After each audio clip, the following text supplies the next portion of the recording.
पश्चिम ओडिशा आर्य समाज सांगठनिक बैठक अनुष्ठित। बरगढ़ स्थानीय राणा प्रताप स्कूल सम्मिलनी कक्ष में पश्चिम ओडिशा आर्य समाज सांगठनिक बैठक शुक्रवार अनुष्ठित हो जाइछि। संगठन अध्यक्ष आचार्य बृहस्पति शास्त्री अध्यक्षता पंडित आरुणी कुमार शास्त्री संयोजन अनुष्ठित कार्यक्रम में बरगढ़ नुआपड़ा और कलाहांडी जिलार कमिटी सभापति संपादक और सक्रिय सदस्य वृंद जोगदे जिला स्तरीय स्थिति उपस्थापन करथिबा बेले संगठन मंत्री पंडित धनुर्धर महापात्र उद्देश्य ज्ञापन करथिबा बेले संपादक राजकुमार बराड़ा संपादकीय विवरणी उपस्थापन करथिले। पर्यवेक्षक पंडित दिनमणि बारिक और शिव प्रसाद पात्र जोगदे उपस्थित सदस्य मानक सांगठनिक मंत्र प्रदान करथिले। ए अवसर में विभिन्न ब्लॉक कमिटी और जिला कमिटीर स्थिति अनुध्यान करथिले।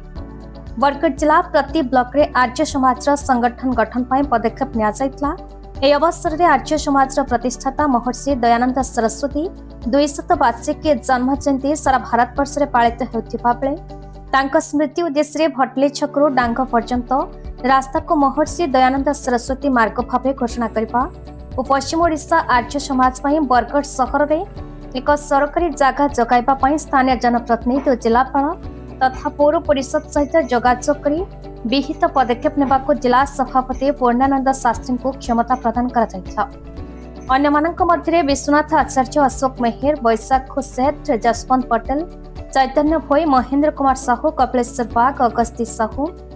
सजिदानंद पंडा, रविशंकर प्रधान, शिवाजी प्रधान, गौरव नायक, ऋषिकेश नायक प्रमुख उपस्थित रही सांगठनिक स्थिति उपस्थापन करथिले।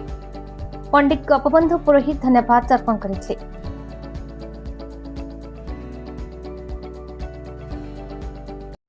मुई श्री धनुर्धर महापात्र आर्य समाज पश्चिम ओडिशार महामंत्री और पश्चिम ओडिशा रे वैदिक धर्म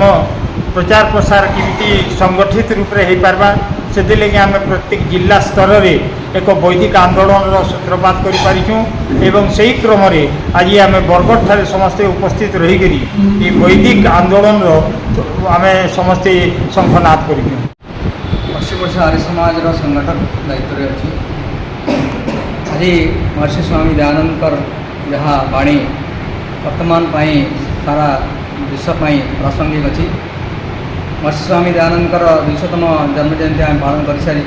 एवं आर्य समाज 150तम प्रतिष्ठा दिवस पालन होगा जाऊँगी।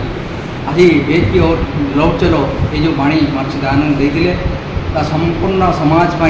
बहुत आवश्यक अच्छी कारण वेद को समस्ते ग्रहण कले समाज रे पुनर्बार सनातन धर्म संस्कृति रक्षा हो विश्वास। मो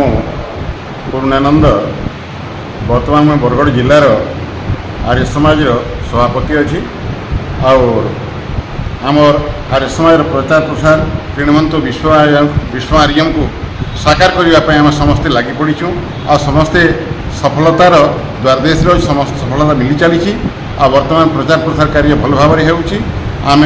दावी करुँ आमर आर्य समाज केन्द्रबिंदु पश्चिम ओडिशार बरगढ़ जिला बरगढ़ सहर में आम दुईटी दावी करुँ वर्तमान कि आम हटली छक ठारू जो मार्गटा अच्छी यहाँ को आम जो गत वर्ष स्वामी दयानंद 200 वार्षिकी जयंती पालन करा जाइथिला सही मार्ग को आम महर्षि दयानंद मार्ग नाम नामित करने को चाहूँ से आम दाबी को पूरण करा जाऊ एवं आम बरगढ़ रे स्थानीय बरगढ़ रे ही आम आर्य समाज प्रचार प्रसार करने गोटे स्थायी रूप से गोटे स्थान चाहूँ से स्थान को आमको यथाशीघ्र प्रदान करा जाऊ एवं आर्य समाज प्रचार प्रसार में सहयोगी हुंतु यह ही आमर सनातन परंपरा संस्कृति ऐतिह्य ताको सुरक्षित रखापी पश्चिम ओडिशा आर्य समाज गठन होती और ताको प्रत्येक जिला स्तर में ब्लॉक स्तर में संगठित करने आमर प्रयास जारी रही। तेणुक आज बरगढ़ जिला कलाहांडी तथा नुआपड़ा को संगठित करने आज आम बैठक थिला। मो श्री दिनमणि बारिक संबलपुर पश्चिम ओडिशा आर्य समाज संगठन मो पर्यवेक्षक हिसाब से अच्छी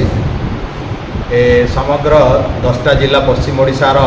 4 भाग रे विभक्त करा जायछि। आर्य समाजर परिसर को वृद्धि करने उद्देश्य रे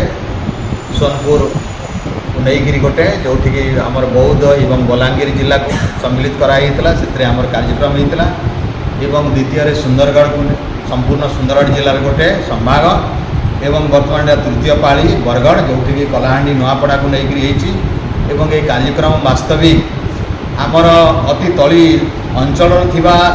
साधारण लोक किमिति भाव में आर्य समाज सहित संपृक्त हो पारे एवं पीड़ित विषम आर्यम